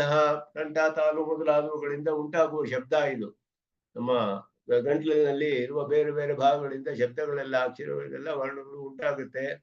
ಶಬ್ದ ಭೌತಿಕವಾದದ್ದು, ಇದೆಲ್ಲ ಶರೀರ ವ್ಯಾಪಾರವಲ್ಲ. ಆದ್ದರಿಂದ ಉಪದೇಶೋಪಿ ಬಹುವಿಧ ಮಾನಸಿಕಾದಿ ಭೇದೇನ. ಇದೆಲ್ಲ ವಾದ ಮಾಡೋದು ಹೀಗೆ ತರ್ಕ. ಯೇಷು ವಾಚಿಕೋಪದೇಶ ಏವ ಸರ್ವಜನ ಪ್ರಸಿದ್ಧ. ಅತ್ರ ಅಸ್ತಿ ಶರೀರಸಿ ಮುಖ್ಯಂ ಸ್ಥಾನ. ಶರೀರ ತಾನೇ ಇಲ್ಲಿ ವಿವಕ್ಷೆ ಇರೋದು, ಶರೀರ ತಾನೇ ಇಲ್ಲಿ ಹೇಳ್ತಾ ಇರೋದು ಅಂತ ಹೇಳಿ ಅದರ ಬಗ್ಗೆ ವಾದ ಮಾಡ್ತಾರೆ. ಅದರಲ್ಲಿ ಪ್ರವಕ್ಷ್ಯಾಮಿ ಇದು ಉತ್ತಮ ಪುರುಷ ಲಭ್ಯೋ ಅಹಂ ಶಬ್ದ ಲೋಕದೃಷ್ಟ್ಯ ಶರೀರವಾಚ್ಯೇವ. ಅದರಿಂದ ಶರೀರ ಅಂತಾನೆ ಹೇಳ್ಬೇಕು. ಜ್ಞಾನಿ ದೃಷ್ಟ್ಯ ಶರೀರ ವಿಶಿಷ್ಟವಾಚೀವ. ಇದನ್ನ ಹೇಳ್ತಾರೆ ಇಲ್ಲಿ. ಆದ್ರೆ ಜ್ಞಾನಿಗಳಿಗೆ ಶರೀರಾತ್ಮ ಭ್ರಮೆ ಅಂತ ಅರ್ಥವಲ್ಲ, ಶರೀರ ವಿಶಿಷ್ಟನಾದ ಜೀವಾತ್ಮನನ್ನ ಅವರು ಹೇಳ್ತಾ ಇದ್ದಾರೆ ಅಂತ ಅರ್ಥ ಮಾಡ್ಕೊಳ್ಬೇಕು ಅಂತ ಹೇಳ್ಬಿಟ್ಟು. ಕೇವಲ ಆತ್ಮವಾಚೀತು ಸರ್ವತಾ ನ ಭವತಿ ಕೇವಲಸ್ಯ ಆತ್ಮನಃ ಶಬ್ದ ಪ್ರಯೋಗ ಸಾಮರ್ಥ್ಯ ಅಭಾವಾತ್. ಶಬ್ದ ಪ್ರಯೋಗ ಸಾಮರ್ಥ್ಯವಿಲ್ಲ ಆತ್ಮನಿಗೆ. ಬರೀ ಆತ್ಮ ಅಂತ ಹೇಳಿದ್ರೆ ಜ್ಞಾನ ಸ್ವರೂಪನಿಗೆ ಶಬ್ದ ಹೇಗೆ ಪ್ರಯೋಗ ಮಾಡ್ತಾನೆ? ಕೇವಲಸ್ಯ ಶರೀರಸ್ಯ ಜಡತ್ವೇನ ಶರೀರಂಬ ಕೇವಲಂ ಕಥಂ ಉಪದೇಶ. ಶರೀರ ಜಡ ಆಗಿದೆ, ಅದು ಹೇಗೆ ಹೇಳುತ್ತೆ ಅಂದ್ರೆ ಚಾರ್ವಾಕರು ಅದನ್ನೇ ಹೇಳ್ತಾರೆ ಅಂತ ಹೇಳ್ತಾರೆ. ಚಾರ್ವಾಕರು ಚೈತನ್ಯಸ್ಯ ಶರೀರ ಧರ್ಮತ್ವೇನ, 4 ಭೂತಗಳು ಸೇರಿದ್ರೆ ಒಂದು ಹೊಸ ಶಕ್ತಿ ಉಂಟಾಗುತ್ತೆ, ಅದುವೇ ಚೈತನ್ಯ, ಅದುವೇ ಆತ್ಮ ಅಂತ ಹೇಳ್ತಾರೆ ಚಾರ್ವಾಕರು. ಅತಿರಿಕ್ತವಾದ ಆತ್ಮ ಅನ್ನೋದಿಲ್ಲ ಅವರಿಗೆ, ನಿತ್ಯವಾದದ್ದು ಶರೀರವೇ ಆತ್ಮ. ಶರೀರದಲ್ಲಿ 4 ಭೂತಗಳ ಸಂಘಾತ, ಆಕಾಶ ಇಲ್ಲ, ವಾಯು, ತೇಜಸ್ಸು, ಅಪ್ಪು, ಅನ್ನ, ಈ 4 ಸೇರಿ ಒಂದು ಹೊಸ ಶಕ್ತಿ ಉಂಟಾಗುತ್ತೆ. ಹೇಗೆ ಅಂದ್ರೆ ವಿಳ್ಳೆದೆಲೆ ಉದಾಹರಣೆ ಕೊಡ್ತಾರೆ. ವಿಳ್ಳೆದೆಲೆಗೆ ಸುಣ್ಣ ಅಡಿಕೆ ಎಲ್ಲ ಹಾಕೊಂಡ್ರೆ ಬಾಯಲ್ಲಿ ಕೆಂಪು ಬಣ್ಣ ಉಂಟಾಗುತ್ತೆ ನಾಲಿಗೆನಲ್ಲಿ. ಎಲ್ಲರಿಗೂ ಗೊತ್ತು ಇದು ಪ್ರಸಿದ್ಧವಾಗಿ. ಬರೀ ವಿಳ್ಳೆದೆಲೆ ಹಾಕೊಂಡ್ರು ಬರೋದಿಲ್ಲ, ಬರೀ ಸುಣ್ಣ ಬರೋದಿಲ್ಲ, ಬರೀ ಅಡಿಕೆ ಬರೋದಿಲ್ಲ. ಇದು 3 ಸೇರಿದ್ರೆ ಒಂದು ಹೊಸ ಶಕ್ತಿ ಉಂಟಾಗುತ್ತೆ, ಅಲ್ಲಿ ಹೊಸದಾದ ಒಂದು ಗುಣ. ಆ ರೀತಿ ದೇಹದಲ್ಲಿ 4 ಭೂತಗಳು ಸೇರಿ ಒಂದು ಚೈತನ್ಯ ಉದ್ಭವವಾಗಿದೆ, ಅದುವೇ ವ್ಯವಹಾರ ಮಾಡ್ತಾ ಇದೆ, ಸುಖ ದುಃಖ ಇದೆಲ್ಲ ಅಂತ ಚಾರ್ವಾಕರ ವಾದ. ಅದು ಅವರು ಬಹಳ ಚಾರು ವಾಕ್ ಅಂತ ಚೆನ್ನಾಗಿ ಮಾತಾಡ್ತಾರೆ. ಅವ್ರ ವಾದಗಳು ಬಹಳ ಕಷ್ಟ ಎದುರಿಸೋದು, ಹಾಗೆ ಮಾತಾಡ್ತಾರೆ ಅವರು ಅಂತ. ಶರೀರದ ಅದು ಬೃಹಸ್ಪತಿ ಮತ, ಬೃಹಸ್ಪತಿಗಳು ಮಾಡಿರೋದು ಅಂತ ಹೇಳ್ತಾರೆ. ಆದ್ರೆ ಅದು ನಂತರ ಬಂದಿರುವಂತಹದ್ದು. ಉಪದೇಶಾದೀನಾಂ ತಾದೃಶ ಶರೀರ ಕಾರ್ಯತ್ವ. ಇದೆಲ್ಲ ಸ್ವಲ್ಪ ವಾದ ಹೀಗೆ ವಿಚಾರ ಮಾಡ್ತಾರೆ. ಇದು ಹೇಗೆ ಇದನ್ನೆಲ್ಲ ನಾವು ಹೇಳ್ತೀವಿ. ಮೃತ ಶರೀರದಲ್ಲಿ ವ್ಯಭಿಚಾರದ ಪ್ರದರ್ಶನ ಜ್ಞಾನ ಮೂಲಮೇವ ಮೃತ ಶರೀರಂ ಇತ್ಯಸ್ಯ. ಮೃತ ಶರೀರ ಅಂತ ಅದಕ್ಕೆ ಹೇಳಬಾರ್ದು, ಶವ ಅಂತಾನೆ ಹೇಳ್ಬೇಕು ಅಂತ ಹೇಳ್ತಾರೆ. ಚಾರ್ವಾಕ ಮತದಲ್ಲಿ ಒಪ್ಕೊಳ್ಳಲ್ಲ ಅಂತ ಹೇಳ್ಬಿಟ್ಟು. ಆದ್ದರಿಂದ ಯಾದೃಶ ರೀತ್ಯ ಭೂತಾನಾಂ ಮೇಲನೆ ಚೈತನ್ಯ ವಿಭಕ್ತಿ ತದ್ವೈಕಲ್ಯಮೇವ ಶರೀರತ್ವ ವ್ಯವಹಾರ ಭೂತವರ್ಗ ಭೂತಪೂರ್ವಗತ್ಯಾಶ್ರಯಣೇನೈವ ಹೇಳಿ ಸಿದ್ಧಾಂತೇಪಿ ಏತತ್ ಸಮಾನ ಚೇತನ ವಿಯೋಗಾನಂತರಂ ತತ್ರ ಶವಪ್ರಯೋಗ ಶವಪದಪ್ರಯೋಗ ಏವ ಯುಕ್ತಃ. ಅತಃ ಶರೀರಂ ನಾಮ ಚೈತನ್ಯ ಅಭಿವ್ಯಕ್ತಿ ಆಧಾರಭೂತಮೇವ. ಅದಕ್ಕೆ ಆಧಾರವಾದದ್ದು ಅಷ್ಟೇ. ಆದ್ದರಿಂದ ಕೇವಲ ಭೂತ ಮಾತ್ರವೂ ಅಲ್ಲ, ಕೇವಲ ಆತ್ಮನೂ ಅಲ್ಲ, ಭೂತ ಸಂಘಾತವಾದ ಶರೀರ ವಿಶಿಷ್ಟನಾದ ಆತ್ಮ ಅನ್ನೋದನ್ನ ಅಲ್ಲಿ ತಿಳ್ಕೊಳ್ತಾರೆ ಅಂತ ಹೇಳ್ಬಿಟ್ಟು ಅದನ್ನ ಹೇಳ್ತಾರೆ. ಇದು ಮುಂದೆ ಈ ವಿಚಾರ ಕೆಲವೆಲ್ಲ ಸ್ವಲ್ಪ ಮಾಡ್ತಾರೆ, ಹೆಚ್ಚಾಗಿ ವಿಚಾರವನ್ನ ಮಾಡ್ತಾರೆ. ಇಲ್ಲಿ ಚಾರ್ವಾಕ ಮತ ಮೊದಲಾದದ್ದೆಲ್ಲ ವಿಚಾರ ಮಾಡ್ತಾರೆ.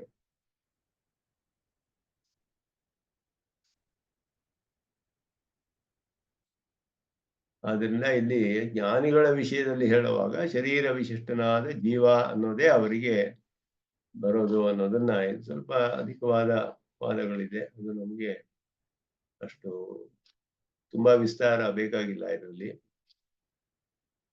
ವಸ್ತುತಸ್ತು ಅಂತ ಹೇಳುದು. ಇದು ವಸ್ತುತಸ್ತು ಆತ್ಮನಃ ಶರೀರ ಅನತಿರಿಕ್ತೆ ತಸ್ಯ ಅನಿತ್ಯತ್ವೇನ ನಾಶದರ್ಶನಾತ್ ಕೃತಃ ನ ಅಕೃತ ಅಭ್ಯಾಗಮ ಪ್ರಸಂಗಸ್ಯ ದುರ್ನಿವಾರತ್ವೇನ ಸುಖ ದುಃಖಾದಿ ವ್ಯವಸ್ಥಾಯಾಃ ಸಂಭವಾತ್ ಸಕಲ ಲೋಕ ವೈಯಾಕುಲಿ ಅನಿವಾರ್ಯ. ಇದು ಪ್ರಧಾನವಾದ ಕಾರಣ. ನಾವು ಹೇಳೋದು ಶರೀರ ಅನತಿರಿಕ್ತೆ ಆತ್ಮನಃ ಶರೀರ ಅನತಿರಿಕ್ತೆ. ಶರೀರಕ್ಕಿಂತ ಆತ್ಮನು ಬೇರೆ ಅಲ್ಲ ಅಂತ ವಾದ ಮಾಡಿದ್ರೆ ಏನಾಗುತ್ತೆ ಅಂತ ಹೇಳಿದ್ರೆ, ಶರೀರಕ್ಕಿಂತ ಬೇರೆ ಅಲ್ಲ ಅಂದ್ರೆ ಶರೀರ ನಾಶವಾದ್ರೆ ಆತ್ಮ ನಾಶವಾಗ್ಬಿಡ್ಬೇಕು. ಹಾಗಾದ್ರೆ ಒಬ್ಬನಿಗೆ ಜನ್ಮ ಮರಣ ಎಲ್ಲ ಆಗುತ್ತೆ. ಸುಖ ದುಃಖಗಳಿಗೆ ಏನು ಕಾರಣ ಅಂದ್ರೆ ತಾವು ಮಾಡಿದ ಕರ್ಮಗಳ ಕಾರಣ ಹೇಳ್ಬೇಕು. ಪುಣ್ಯ ಪಾಪಗಳು ಯಾವ ಜನ್ಮದಲ್ಲಿಯೂ ಮಾಡಿರ್ಬೋದು, ಹಿಂದಿನ ಜನ್ಮಗಳಲ್ಲಿ. ಇವಾಗ ನನಗೆ ಒಂದು ದುಃಖ ಬರ್ಬೇಕಾದ್ರೆ ಶರೀರವೇ ಆತ್ಮವಾದರೆ ಶರೀರ ಉಂಟಾದ ಮೇಲೆ ಮಾಡಿರೋ ಕರ್ಮವೇ ಅದಕ್ಕೆ ಕಾರಣವಾಗ್ಬೇಕು. ಹಾಗೆ ಮಾಡದೆ ಹೋದ್ರೆ ದುಃಖ ಬರೋಕ್ಕೆ ಸಾಧ್ಯವಿಲ್ಲ. ದುಃಖ ಹೇಗ್ ಬರುತ್ತೆ ಸುಖ ದುಃಖಗಳು ಅಂತ ಹೇಳಿದ್ರೆ, ನಾನು ಮಾಡದೇ ಇರೋ ಕಾರ್ಯಕ್ಕೆ ನನಗೆ ಫಲ ಬರ್ಬೇಕಾಗುತ್ತೆ. ಅವಾಗ ಅಕೃತ ಅಭ್ಯಾಗಮ ಅಂತ ಅದಕ್ಕೆ ಹೆಸರು. ನಾವು ಮಾಡದೇ ಇರೋ ಕರ್ಮಗಳ ಫಲ ನನಗ್ ಬರ್ಬೇಕು, ಮಾಡಿರೋ ಕರ್ಮಗಳು ಬರ್ದೇ ಹೋಗ್ಬೇಕು. ಹೀಗೆ ಕೃತ ಹಾನವಾಗುತ್ತೆ. ಮಾಡಿದ್ರು ಫಲ ಬರದೇ ಇರ್ಬೋದು, ಅದಕ್ಕೆ ಯಾವಾಗಲೂ ಬರುತ್ತೆ. ಯಾವ ಕಾಲದಲ್ಲಿ ಹೇಳಕ್ಕಾಗೋದಿಲ್ಲ. ಕರ್ಮಗಳ ಫಲ ತಕ್ಷಣವೇ ಬರೋದಿಲ್ಲ. ಫಲ ಅದು ಎಲ್ಲರಿಗೂ ಅನುಭವ ಸಿದ್ಧ. ಅದು ಈ ರೀತಿ ದೋಷ ಬರುತ್ತೆ ನಮಗೆ. ಆದ್ದರಿಂದ ಸುಖ ದುಃಖಗಳ ವ್ಯವಸ್ಥೆಯೇ ಇರೋದಿಲ್ಲ ಲೋಕದಲ್ಲಿ. ಸುಖ ದುಃಖ ವ್ಯವಸ್ಥೆ ಇರಬೇಕಾದ್ರೆ ಕರ್ಮವನ್ನು ಒಪ್ಕೊಳ್ಳೇಬೇಕು. ಕರ್ಮವನ್ನು ಒಪ್ಕೊಂಡ್ರೆ ಕರ್ಮ ಯಾವಾಗ ಫಲ ಬರುತ್ತೆ ಕೊಡುತ್ತೆ ಅಂತ ಹೇಳಕ್ಕಾಗೋದಿಲ್ಲ. ಅದು ಹಿಂದಿನ ಜನ್ಮದಲ್ಲಿ ಮಾಡಿರೋ ಇರಬಹುದು, ಈ ಜನ್ಮದಲ್ಲಿ ಮಾಡಿದ ಯಾವಾಗ ಯಾವ ಕರ್ಮ ಫಲ ಕೊಡುತ್ತೆ ಹೇಳಕ್ಕಾಗಲ್ಲ. ಸುಖ ದುಃಖಗಳಿಗೆ ಹೇಗೆ ವಿವರಣೆ ಮಾಡೋದು? ಆದ್ದರಿಂದ ಅನಿತ್ಯವಾದ ಆತ್ಮವನ್ನು ಒಪ್ಕೊಳಕ್ಕಾಗಲ್ಲ. ಆತ್ಮ ನಿತ್ಯ.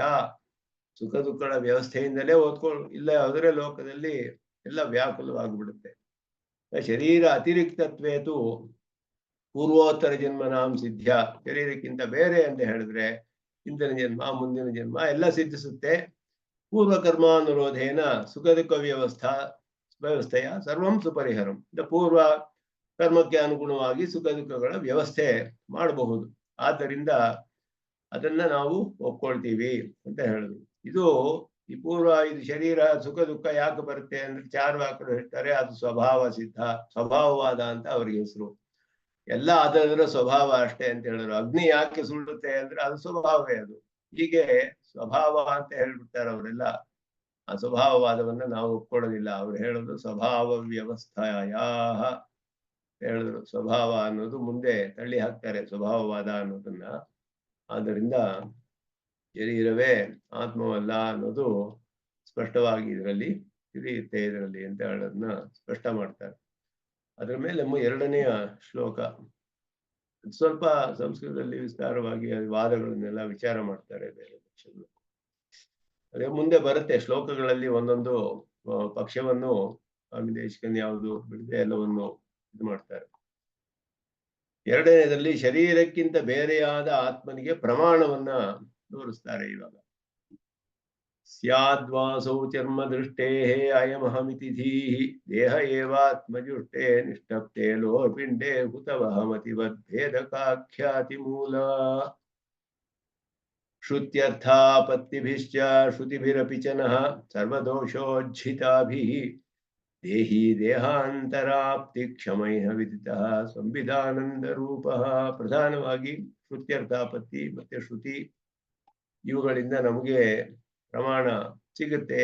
ದೇಹಕ್ಕಿಂತ ಬೇರೆಯಾದವನು ಆತ್ಮ ಅನ್ನೋದು ನಾವು ಬರೀ ಪ್ರತ್ಯಕ್ಷ ಪ್ರಮಾಣವನ್ನು ಒಪ್ಕೊಳ್ಳ ಚಾರ್ವಾಕರ ತರ ಅಥವಾ ಪ್ರತ್ಯಕ್ಷ ಅನುಮಾನ ಇತರರ ತರ ಅದಕ್ಕೆ ಪ್ರಾಧಾನ್ಯ ಕೊಡೋದಿಲ್ಲ, ಶ್ರುತಿಗೆ ಪ್ರಾಧಾನ್ಯ ಕೊಡ್ತೀವಿ. ಅತೀಂದ್ರಿಯವಾದ ವಿಷಯದಲ್ಲಿ ಶ್ರುತಿಯನ್ನೇ ನಾವು ಪ್ರಧಾನವಾಗಿ ಒಪ್ಕೊಳ್ಳೋದ್ರಿಂದ ನಮಗೆ ಅದುವೇ ಪ್ರಮಾಣವಾಗುತ್ತೆ.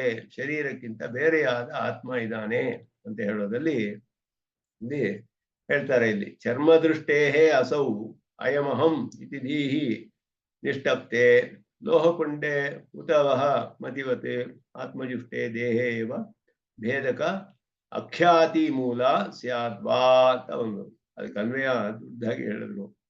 ಒಬ್ಬ ವಿವೇಕವಿಲ್ಲದಂತಹ ಪಾಮರ, ಅವನಿಗೆ ಏನು ತಿಳಿಯೋದು ಅವನಿಗೆ ಅವನು ಹೇಳ್ತಾರೆ ನಾನು ಅನ್ನೋ ಬುದ್ಧಿ ಹೇಗೆ ಬರುತ್ತೆ ಅಂತ ಹೇಳಿದ್ರೆ, ಒಂದು ಕೆಂಪಿಗೆ ಕಾದಿರುವಂತಹ ಕಬ್ಬಿಣ ನೋಡ್ಬಿಟ್ಟು ಇದು ಬೆಂಕಿ ಅಂತ ಹೇಳ್ತಾನು.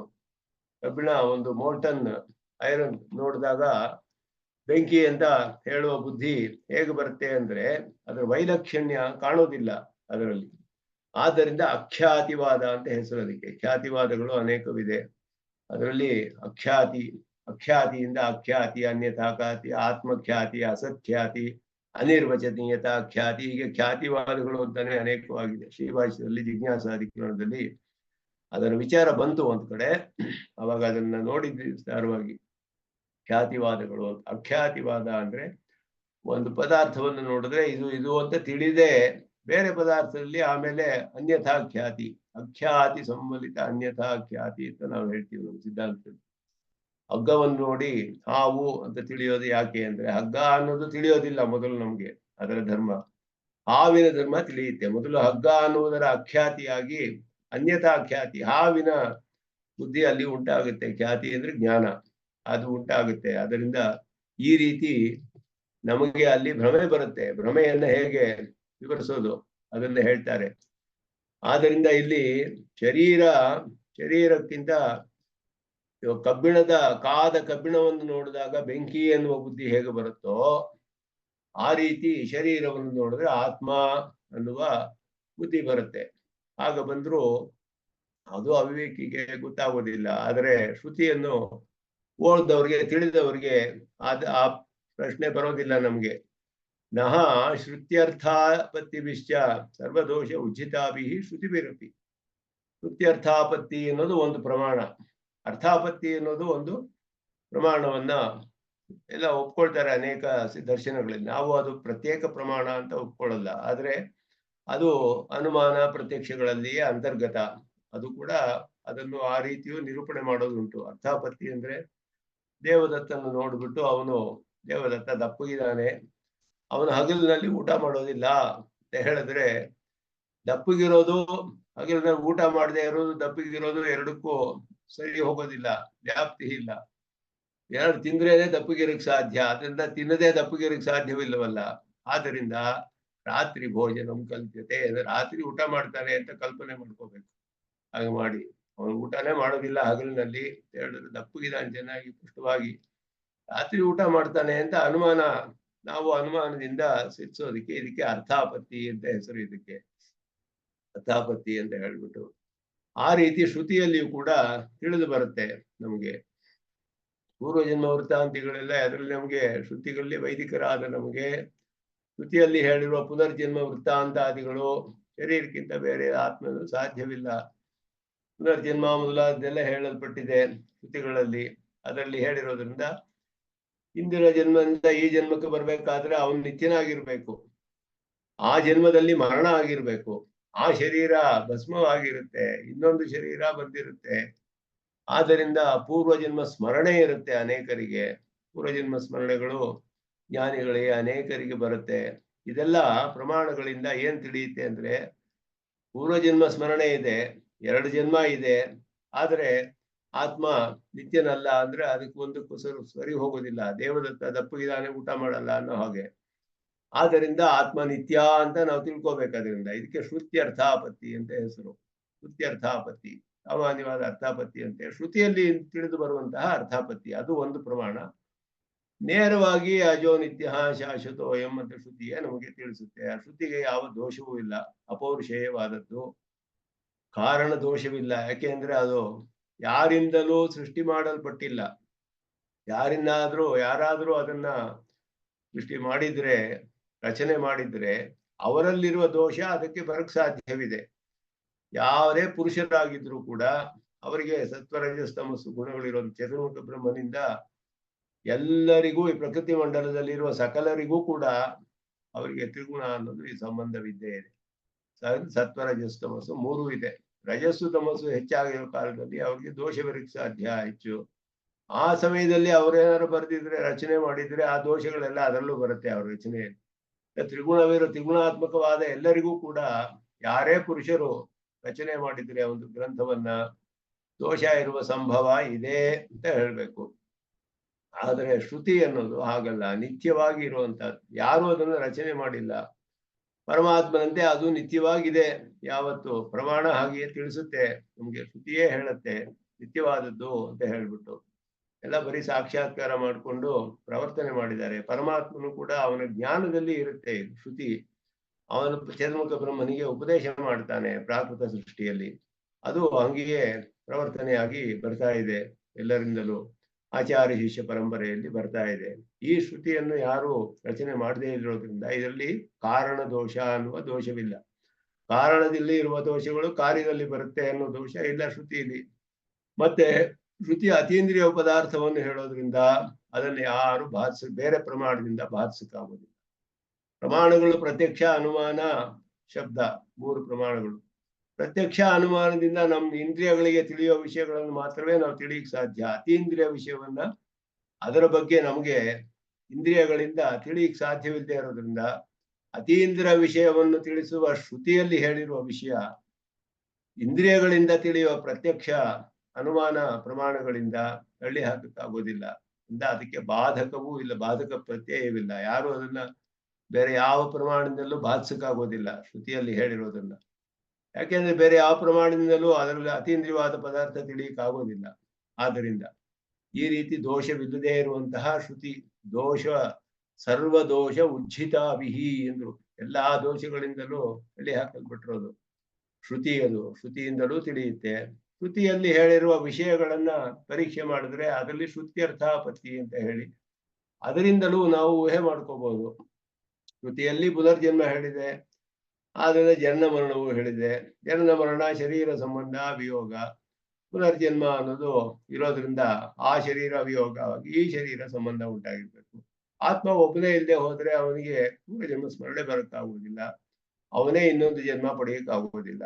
ಇದು ಊಹೆ ಮಾಡ್ಕೋಬಹುದು ನಾವು. ಈ ಶ್ರುತಿಯಲ್ಲಿ ಹೇಳಿರುವ ವಿಷಯಗಳನ್ನ ತೆಗೆದು ಅದರಿಂದ ಊಹೆ ಮಾಡೋದು ಶ್ರುತ್ಯರ್ಥಾಪತ್ತಿ. ಶ್ರುತಿ ನೇರವಾಗಿಯೂ ಕೂಡ ತಿಳಿಸುತ್ತೆ. ಈ ಶ್ರುತಿಗೆ ಯಾವ ದೋಷವೂ ಇಲ್ಲದ್ರಿಂದ ಯಾವ ಪ್ರಮಾಣವೂ ಅದನ್ನು ತಳ್ಳಕ್ಕಾಗೋದಿಲ್ಲ. ಆದ್ದರಿಂದ ದೇಹಿ ಎನ್ನುವನು ಆತ್ಮ. ದೇಹಿ ಅಂದ್ರೆ ಆತ್ಮ. ದೇಹಾಂತರ ಆಪ್ತಿ ಕ್ಷಮಃ.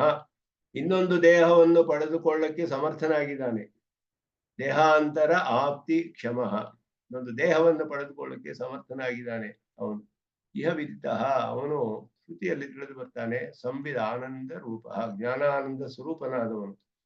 ಜ್ಞಾನಾನಂದ ಸ್ವರೂಪನಾದ ಜೀವಾತ್ಮ ಇದಾನೆ, ದೇಹಾಂತರವನ್ನು ಪಡೆದುಕೊಳ್ತಾನೆ. ತದಂತರ ಪ್ರತಿಪತ್ತೌ ರಂಹತಿ ಪ್ರಶ್ನ ನಿರೂಪಣಾಭ್ಯಾಂ ಸಂಪರಿಶ್ವಕ್ತಃ. ಪ್ರಶ್ನ ನಿರೂಪಣಾಭ್ಯಾಂ ಬ್ರಹ್ಮಸೂತ್ರದಲ್ಲಿ ಹೇಳ್ತಾರೆ ಬಾದರಾಯಣರು. ತದಂತರ ಪ್ರತಿಪತ್ತಿ ಅಂದ್ರೆ ರಂಹತಿ, ದೇಹಾಂತರ ಪ್ರಾಪ್ತೌ ಅವನು ಗಚ್ಚತಿ ಒಂದು ದೇಹದಿಂದ ಒಂದು ದೇಹಕ್ಕೆ ಹೋಗ್ತಾನೆ, ಭೂತ ಸೂಕ್ಷ್ಮಗಳನ್ನೆಲ್ಲ ತೆಗೆದುಕೊಂಡು ಹೋಗ್ತಾನೆ ಇಲ್ಲಿಂದ ಅಂತ ಹೇಳ್ಬಿಟ್ಟು, ಅದು ದೇಹಾಂತರ ಪ್ರಾಪ್ತಿ, ಪಂಚಾಗ್ನಿ ವಿದ್ಯೆ ಮೊದಲಾದವುಗಳೆಲ್ಲ ಸ್ಪಷ್ಟವಾಗಿ ಹೇಳಲ್ಪಟ್ಟಿದೆ ಶ್ರುತಿಯಲ್ಲಿ. ಅದರಿಂದ ನಮಗೆ ಜ್ಞಾನಾನಂದ ಸ್ವರೂಪನಾದ ದೇಹಾತಿರಿಕ್ತನಾದ ಆತ್ಮ ಇದಾನೆ ಅನ್ನೋದು ನಿಶ್ಚಯವಾಗುತ್ತೆ. ಶ್ರುತಿ ಸ್ಪಷ್ಟವಾಗಿ ಹೇಳುತ್ತೆ. ಶರೀರಕ್ಕಿಂತ ಬೇರೆಯಾದ ಆತ್ಮ ಲೋಕದಲ್ಲಿ ಬರೋದು ಕಷ್ಟ. ಅಂತಹ ವಿಷಯಗಳಲ್ಲಿ ಅನುಭವಕ್ಕಿಂತ ಶಾಸ್ತ್ರ ಪ್ರಮಾಣ ಒಪ್ಪೋದೆ ಮೇಲು ಅಂತ ಹೇಳ್ತಾರೆ. ಪುಣ್ಯ ಪುಣ್ಯೇನ ಕರ್ಮಣ ಭವತಿ, ಪಾಪ ಪಾಪೇನ. ಇದೆಲ್ಲ ಪಾಪ ಪುಣ್ಯಗಳಿಗೆ ಹೇಳುತ್ತೆ ಅದು ಶ್ರುತಿ ಕಾರಣಗಳನ್ನ, ಯಾಕೆ ದುಃಖ ಸುಖ ಬರುತ್ತೆ ಅಂತ ಹೇಳಿ. ಶರೀರವೇ ಆತ್ಮ ಆದ್ರೆ ಇದು ಸರಿ ಹೋಗೋದಿಲ್ಲ. ಶುದ್ಧವಾದ ಅರ್ಥದ ನಿರ್ವಹಣೆ ಶರೀರಕ್ಕಿಂತಲೂ ಬೇರೆಯಾದ ಆತ್ಮನಿಂದ ಸಾಧ್ಯವಿಲ್ಲ. ಈ ಶ್ರುತಿಯಲ್ಲಿ ತಿಳಿ ಬರುವ ಈ ಅರ್ಥದ ಪುಣ್ಯ ಮಾಡಿದವನು ಪುಣ್ಯಕರ್ಮದಿಂದ ಮಾಡಿದವನು ಪುಣ್ಯ ಜನ್ಮ ಪಡಿತಾನೆ, ಪಾಪಕರ್ಮ ಮಾಡಿದವನು ಪಾಪ ಜನ್ಮ ಪಡಿತಾನೆ. ಒಬ್ಬ ಜೀವಾತ್ಮನಿಗೆ ಮನುಷ್ಯ ದೇಹ ಬರುತ್ತೆ, ಒಬ್ಬ ಜೀವಾತ್ಮನಿಗೆ ಪಶುವಿನ ದೇಹ ಬರುತ್ತೆ. ಇದ್ಯಾಕೆ ಹೇಳಿದ್ರೆ ಅವನು ಪುಣ್ಯಕರ್ಮ ಮಾಡಿದ್ದಾನೆ. ಯಾವಾಗ ಮಾಡಿದ್ದಾನೆ ಅಂದ್ರೆ ಹಿಂದಿನ ಜನ್ಮದಲ್ಲಿ ಮಾಡಿರ್ಬೇಕು. ಆಗ ಅಲ್ಲಿರುವ ಆತ್ಮ ನಿತ್ಯನಾಗಿರ್ಬೇಕು. ಊಹೆ ಮಾಡ್ಬೋದು ನಾವು. ಅದು ಶ್ರುತ್ಯರ್ಥಾಪತ್ತಿ ಅಂತ ಹೇಳೋದು. ಶ್ರುತಿ ಹಾಗೆಯೇ ನಿತ್ಯೋ ನಿತ್ಯಾನಾಂ ನ ಜಾಯತೆ ಮ್ರಿಯತೆ ವಾ, ಆತ್ಮನಿಗೆ ಜನನ ಮರಣ ಇಲ್ಲ ಅನ್ನೋದು ಸ್ಪಷ್ಟವಾಗಿ ಇದು ಶಾಸ್ತ್ರ ಸಿದ್ಧವಾದದ್ದು. ಆದ್ದರಿಂದ ಶರೀರಕ್ಕಿಂತ ಅತಿರಿಕ್ತನಾದ ಆತ್ಮ ಅನ್ನೋದನ್ನ ಇಲ್ಲಿ ಸ್ಥಾಪನೆ ಮಾಡಿ, ಅದಾದ್ಮೇಲೆ ದೇಹ, ಇಂದ್ರಿಯ, ಮನಸ್ಸು, ಪ್ರಾಣ ಒಂದೊಂದನ್ನು ವಿಚಾರ ಮಾಡ್ತಾರೆ. ಇಂದ್ರಿಯಗಳಿಗಿಂತ ಬೇರೆ, ಮನಸ್ಸಿಗಿಂತ ಬೇರೆ, ಪ್ರಾಣಗಳಿಗಿಂತ ಬೇರೆ, ಇದೆಲ್ಲ ವಿಚಾರ ಮಾಡಿ ಸ್ಪಷ್ಟವಾಗಿ ಜೀವಾತ್ಮನನ್ನ ಸ್ವರೂಪವನ್ನ ಆಳವಂದಾರ್ ಹೇಗೆ ಹೇಳಿದಾರೋ ಹಾಗೆ ನಿರೂಪಣೆ ಮಾಡ್ತಾರೆ ಅನೇಕ ಶ್ಲೋಕಗಳಲ್ಲಿ ಸ್ವಾಮಿ ದೇಶಿಕನ್. ಅದನ್ನ ಮುಂದಿನ ಸಂಸ್ಕೃತದಲ್ಲಿ ಇದೆಲ್ಲ ಸ್ವಲ್ಪ ವಿಸ್ತಾರವಾಗಿರುತ್ತೆ ವಾದಗಳು ಸಂಸ್ಕೃತದ ವ್ಯಾಖ್ಯಾನದಲ್ಲಿ. ಅದನ್ನು ಮುಂದಿನ ಕ್ಲಾಸ್ನಲ್ಲಿ ನೋಡೋಣ ಅದನ್ನ ಅಂತ ಹೇಳ್ಬಿಟ್ಟು ನಿಮಗೆ ನಮಸ್ಕಾರಗಳನ್ನು ತಿಳಿಸ್ಕೊಳ್ತೇನೆ. ಸಿಂಹಾಯ ಕಲ್ಯಾಣ ಗುಣಶಾಲಿನಿ ಶ್ರೀಮತೆ ವೆಂಕಟೇಶಾಯ ವೇದಾಂತ ಗುರವೇ ನಮಃ. ಶ್ರೀ